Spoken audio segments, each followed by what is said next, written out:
drone technology fans, Bill here. DJI Mavic Pro 2. What will we see? I'll have that coming right up. Those of you who are old enough probably remember the old E.F. Hutton commercials that said, when E.F. Hutton talks, people listen. Well, when DJI makes an announcement, people listen in the drone world. And they made an announcement. They're having a See the Bigger Picture event on July 18th at 10 a.m. in New York City. Speculation is running rampant, and a lot of people, including myself, believe that this is going to be a DJI Mavic Pro 2. So what will we see on a DJI Mavic Pro 2, Bill? Well, that's what we're going to go over right now.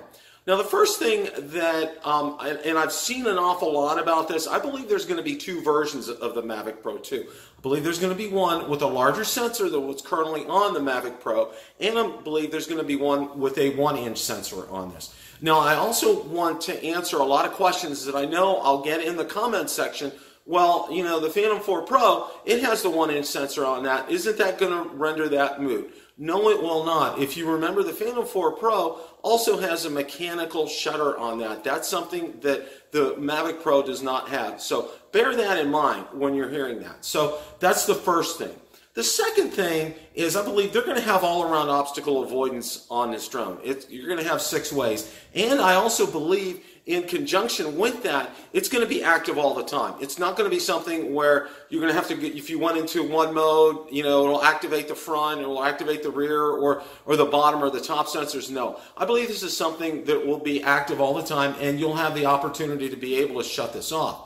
Now, number 3, in conjunction with that, I also believe there's just going to be a 3D imaging type of system, and that'll work in conjunction with the obstacle avoidance, sort of like you would see on the Mavic Air, if you remember some of the tests that I did, it avoided the garbage cans that I had, and it avoids objects, and it goes around them. So I believe that's going to be number 3. Number 4, there's going to be increased battery life, of course, which will also lead to longer flights. I think that's pretty much a given, and I think we pretty much know that that's going to happen.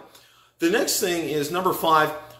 They're going to use the new Occusyncc from the Phantom 4 Pro V2.0. As I've stated before in videos, and you probably get tired of hearing me say this, but DJI does not waste technology. And this technology that they incorporated in the Phantom 4 Pro V2.0, this was actually, I believe, a proving ground for the new Mavic Pro 2. So this is something that we will see. And I think the Mavic Pro 2 is obviously, you know, the next one is, it's going to be physically bigger. How much bigger, I don't know. It's going to be big enough to be able to handle this new Occusyncc, which I believe that's the reason that the Mavic Air didn't get the Occusyncc, because it just didn't have a physically large enough body to be able to house that. Okay. The next thing, I also believe it's going to have a larger remote that will be able to accommodate a tablet, and it will still have the telemetry data, but the telemetry data is going to be in color this time, not in a black and white or monochrome type of format there.